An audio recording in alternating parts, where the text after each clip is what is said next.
Pag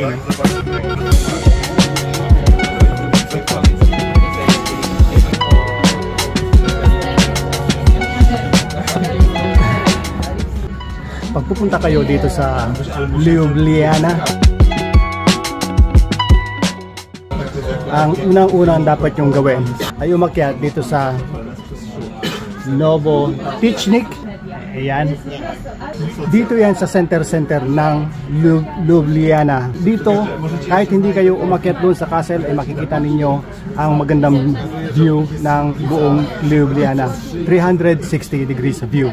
At syempre magkape kasi itong cafe bar. At syempre dapat tikman ninyo yung kanilang famous na cake. Okay? Ang tawag ay ito yun. Nakalimutan ko yung tawag eh. Yan. Okay. Dalawa yung kanilang famous na cake dito. Isa yung cream cake at saka ito, gibanica. Dito sa tower na ito, I think, in my opinion, ang pinaka magandang view nitong Ljubljana. Bakit kamo? Kasi dito matatanaw mo yung Old Town, although hindi mo makikita yung river, pero dito matatanaw mo yung Old Town, including yung castle. Ganito. Okay? Yan yung Old Town. Yan, at ito yung kabuuan ng city. Pag ganun, 360 degrees pwede kayong pumunta doon. At dito matatanaw ninyo yung castle. Kaya ako masasabi na ito ang pinakamagandang spot para tignan ng 360 degrees itong kanilang city. Kakaiba, mainit. Mainit? Pang breakfast. Sarap. Ayun nga. Parang layered ng pudding. May poppy seed. Baka ma-high tayo nito. Sarap to. I-try nyo to. At syempre, hindi nyo rin pwedeng ma-miss ang kanilang pinsa. Dulang muna ito. Sarap yung dough. Wow. Sarap. Sarap nito. Sarap, try nyo to. A little bit of history muna tayo. Ang Ljubljana ay isang maliit pero napakakulay na capital city ng Slovenia. Dito, gaya ng karamihang bayan sa Europe, ay makikita ang kombinasyong luma at bagong architectures. At as usual, gaya ng karamihang bansa sa Europe, ay chilang din at very welcoming ang atmosphere. Parang lahat ng tao ay relax lang. Sabi nga nila, small is beautiful. At kitang-kita ito sa bawat sulok ng Ljubljana. Ayon sa mga lokal, ang pangalan ng lungsod ay nagsimula sa salitang Ljubljana na ang ibig sabihin ay minamahal sa wikang Slovenian. Kaya naman tinawag itong The Beloved City. Noong 1895, isang malakas na lindol ang tumama sa lungsod at marami mga gusali ang nasira pero hindi nagpatalo ang mga taga Ljubljana. Sa halip, ginamit nila ang pagkakataong ito para muling itayo ang lungsod at gawing mas maganda at moderno. Fast forward sa ika-20th century, ang Ljubljana ay naging bahagi ng Kingdom of Serbs, Croats at Slovenes na kalaunan ay naging Yugoslavia. Noong ikalawang digmaang pandaigdig, ang lungsod ay sinakop ng mga Nazi at marami ang naging bahagi ng kilusan laban sa kanila. Matapos ang giyera, naging bahagi ang Ljubljana ng Socialistic Federal Republic of Yugoslavia. Pero noong 1991, nagdeklara ng independence ang Slovenia at ang Ljubljana ang naging kapital ng bansa.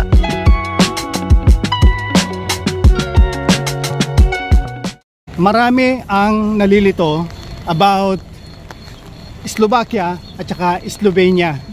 Kahit ako minsan nalilito ako sa dalawang yun eh. Napapagpalit ko sila.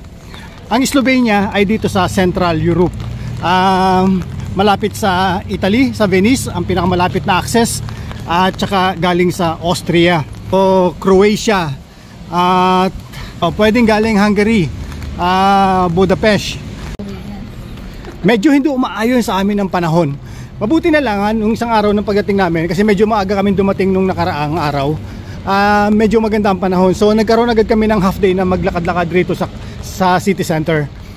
Napakaliit lang naman itong city center nila. So sapat dito yung one day kung gusto nyo lang mag-ikot dito sa city center. Maraming dapat pasyalan dito syempre kung gusto niyo mamasyal sa mga iba-ibang lugar outside Ljubljana.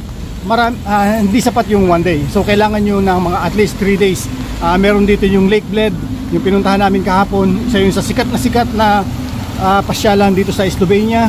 1 hour away from the city center, from Ljubljana. Marami silang castles dito na magaganda. Napakadaming pasyalan dito. Pero syempre yung main thing na mga sikat dito ay itong Ljubljana, itong city center. Tumutulo laway ko. At saka yung Lake Bled. Pag hindi kayo nakarating ng Lake Bled, pag napunta kayo dito sa Slovenia, ay para na rin kayong hindi nakapunta dito sa Slovenia. Tama ba? Oo, yung experience namin kahapon doon sa Lake Bled, hindi mapapantayan. Kung gusto niyo ng nature, marami ditong mapupuntahan. At sisimulan namin yung paglalakad doon sa may Dragon Bridge. At yun din ang i-recommenda namin sa inyo kung maglalakad kayo rito sa city center, ay magsimula doon sa Dragon Bridge. Kasi yun yung parang dulo-dulo, tapos pupunta doon sa kabilang dulo ng tulay. Ayun o, parang ito na yung starting ng lahat ng mga bagay-bagay.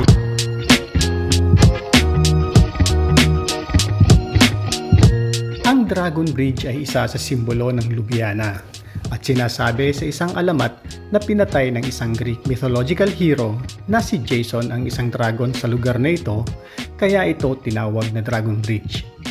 Makikita dito ang mga dragon statues sa magkabilang dulo ng tulay. Astig nilang tignan at tamang-tama sa mga mahilig sa mythological stories at fantasy. Parte din ito ng Old Town kung saan ang pinaka-sentro ng Ljubljana. At dito matatagpuan ang mga makikitid na kalsada at mga lumang gusali na napaka-photogenic.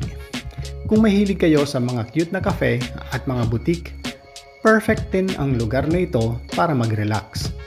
Magandang tambayan at picture-taking spot ang bawat kanto. So ayun, yun yung story kaya tinawag ito na Dragon Bridge. Pupunta na kami dyan sa Central Market nila. Napaka-vibrant at colorful at kung hindi maulan, usually napakadaming tao. Ang daming stalls at ang daming pwedeng bilihin. Dito mabibili ang mga local, fresh produce ng mga farmers ng Ljubljana. Lahat ay fresh. Meron din silang iba't ibang klase ng tinapay at cheese.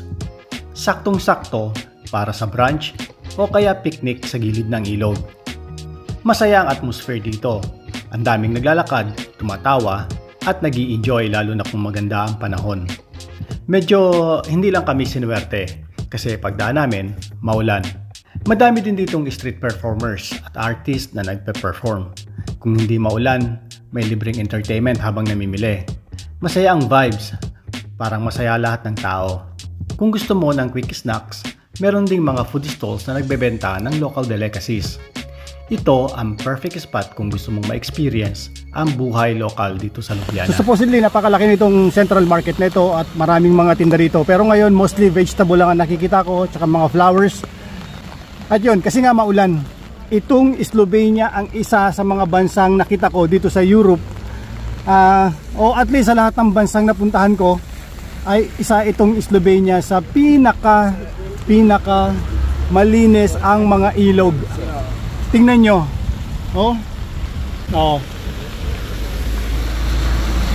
Turquoise ang tubig, yung kulay niya. Napakalinis. At itong city center nila, napakalinis. Tingnan nyo naman. Ang kagandahan ng Ljubljana River ay parang isang kaluluwa na nagbibigay buhay sa kagandahan ng lungsod. Bukod dito sa nagbibigay ng buhay at kagandahan sa paligid, ay puno din ito ng mga aktibidad gaya ng boat tour, river kayaking, at paddleboarding ay ilan lang sa mga kaganapan sa ilog. Kung gusto mo ng relaxing na experience, pwede ka ring magkape lang sa mga kafe sa gilid ng ilog habang pinapanood ang mga tao at bangka na dumadaan. Ang mga sandali na hindi makakalimutan. Sa kahabaan ng mga canals ay ang Old Town, kung saan makikita ang makikitid na mga kalsada na puno ng mga lumang gusali na parang ibinabalik ka sa nakaraan. Ang bawat kanto, may kwento. Ang mga gusali dito ay napapanatiling maganda kahit ilang daang taon na. Kung mahilig ka sa photography, dito bawat sulok ay Instagram worthy. Ang ganda ng lugar na ito, lalo na kapag gabi dahil puno ito ng ilaw at buhay.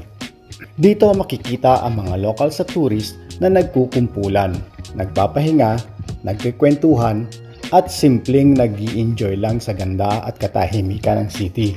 Dito din matatagpuan ang Triple Bridge na konektado sa President Square at isa sa mga main highlight ng Old Town. Isa sa mga paborito kong bahagi ng Ljubljana ay ang kanilang street art. Kung sa tingin mo ay puro luma lang ang makikita mo sa Old Town, aba, magugulat ka dahil napakaraming modern street art na nagbibigay buhay sa mga dingding ng lungsod at isa din itong lugar para sa mga mahilig sa contemporary art, alternatibong kultura at music. Parang isang open-air gallery na puno ng kulay at creativity.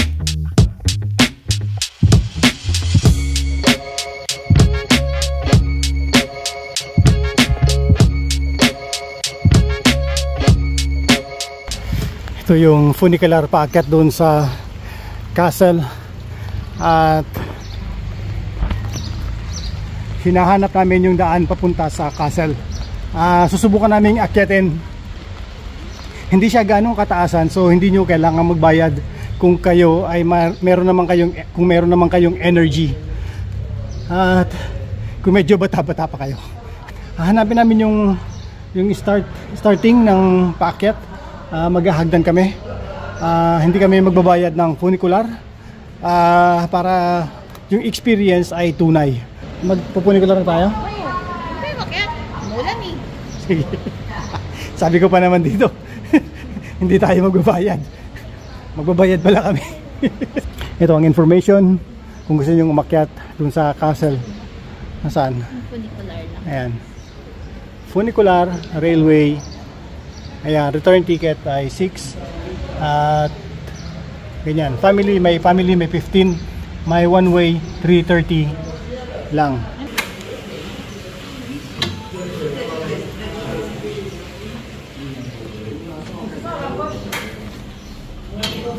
So, ang ginawa namin ay bumili lang kami ng one way paakyat at maglalakad kami, baka maglakad kami pababa pag hindi maulan.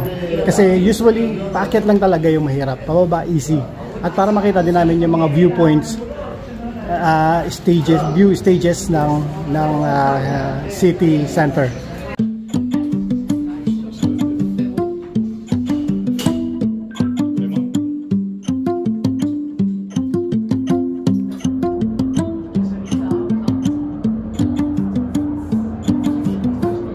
Ang highlight sa city na ito ay ang Ljubljana Castle. Isang castle na nasa tuktok ng isang burol, kaya naman tanaw ito sa buong cityscape ng Ljubljana. Napakaganda, kaya siguraduhin umakyat sa castle. May mga tours din na pwedeng samahan para mas malaman ang kasaysayan ng castle at ng lungsod. Pwedeng maglakad paakyat sa mga gustong mag-hike o sumakay ng funicular sa mas easy at mas madaling pag-akyat.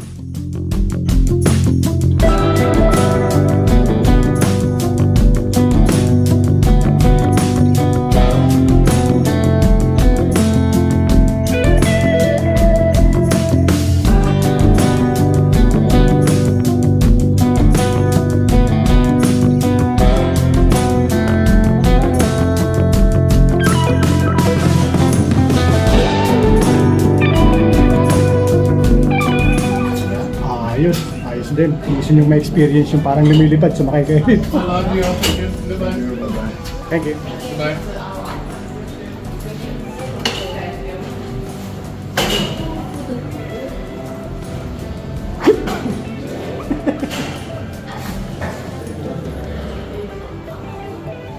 Yun know, sa pagpasok nyo, ito makikita nyo. Ano kaya to? Park ng bundok? Sa loob ng Ljubljana Castle ay para kang bumalik sa nakaraan. Makikita ang iba't ibang bahagi ng kastilyo mula sa mga towers, courtyard, hanggang sa mga lumang kwarto na ginawang museum. Madami ding artifacts at mga exhibit na nagpapakita ng kasaysayan ng Ljubljana at ng Slovenia. Kapansin-pansin din ang mga modernong bahagi ng kastilyo na isinama sa renovation na nagbibigay ng kakaibang halo ng luma at bagong architecture. Dito sa kastilyo, meron din silang virtual tour kung saan makikita ang kasaysayan ng Ljubljana sa pamamagitan ng 3D films. Dito malalaman mo kung paano nabuo ang kastilyo, mga taong tumira dito, at ang mga nangyari sa buong lungsod sa loob ng maraming taon. Napakaraming pwedeng gawin at tuklasin dito sa Ljubljana Castle. Dito makikita ang pagsusumikap ng mga Slovenians na panatilihin ang yaman ng kanilang kultura at kasaysayan habang pinagsasabay ang makaluma at makabagong panahon. Mula sa itaas makikita ang ganda ng buong lungsod ng Ljubljana. Breathtaking at Instagrammable na view.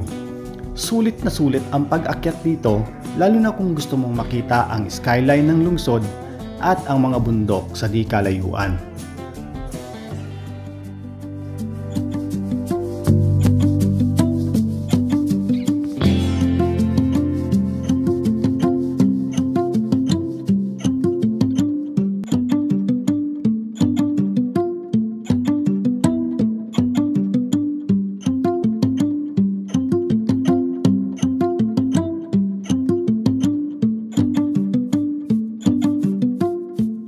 Mula sa ilalim ng burol kitang-kita ang napakagandang Ljubljana Castle.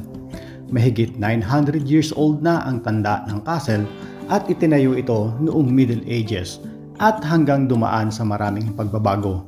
Mula sa pagiging fortress, tirahan ng mga mararangal, pulungan, ospital at ngayon isa na itong sikat na tourist spot. Ang story nitong Ljubljana Castle ay hindi talaga ito tinirahan ng mga noble people o noble persons, yung mga royals, king and queens, gano'n. Ito ay ginawa talaga bilang isang fortress. Ginamit itong castle na ito originally during the invasion of Ottoman period, Illyrian at saka Austrian. And then, ginawa din itong isang prison at saka arsenal. Ngayon, at the moment, ay isa na itong museum at isang famous tourist attraction dito sa Slovenia. Sa loob ng museum para makita yung ibang part ng museum ng castle gaya ng museum at may ilan-ilan lang yung mga part na may bayad. Karamihan ng corner at saka yung mga may magagandang viewing deck ay libre ang pagpasok. So hindi nyo na kailangan bumili ng ticket. At ito pa, no, kung meron kayong sasakyan, na-realize namin na itong paligid ng castle ay isa palang malaking park at maraming viewing deck sa paligid. At kung meron kayong sasakyan, ay of course, ay pwede nyong iakyat ang sasakyan dito. Kasi meron silang napakalaking parking dito. At meron silang yung electric train na yun ganun yun. Hindi ko alam kung yun ay parang nakita ko siya sa ibaba ng city center. So parang pwede sumakay doon. May bayad, hindi ko alam kung magkano. So isa yon siguro sa dapat nyong alamin kung aakyat kayo dito sa castle. Baka mayroong package na nabibili kasama yung train para umakyat dito at saka umikot. Sa labas ng castle ay napakaganda at tahimik ng paligid, mabango at sariwa ang hangin. Parang kahit ilang oras kang umupo dito, hindi ka magsasawa. Ang sarap magmuni-muni, mag-isip at mag-relax. Perfect na lugar para mag-unwind, mag-enjoy sa ganda ng paligid at napaka-magical. Ang kapaligiran ng castle ay parang panaginip sa panahon ng mga hari at reyna at parang postcard ang kabuuan ng tanawin ng kastilyo. Exciting din ang trail pababa ng Old Town. Nakaka-excite sa ganda ang mga tanawin. Ang daming puno at magagandang halaman sa paligid. Parang naglalakad lang sa kalikasan kahit nasa gitna ng syudad. Huwag ninyong palagpasin ang trail na ito mula sa kastilyo pababa sa Old Town. Siguradong sulit na sulit ang bawat hakbang. Habang bumababa ay kitang-kita ang kabuuan ng Ljubljana. Bawat liko ay parang isang malaking painting. Ang mga bubong ng bahay, iba't ibang kulay. Ang gandang tignan mula sa ibabaw. Mapapatigil ka para kumuha ng picture. Refreshing! Medyo maliit lang itong Slovenia at ang kanyang topography ay high elevation kaya marami ditong mountain ranges. Meron silang mga Alps at marami silang lakes. Ang populasyon nitong Slovenia ay 2.4 million lang at ang total population nitong city center ay 290,000 lang.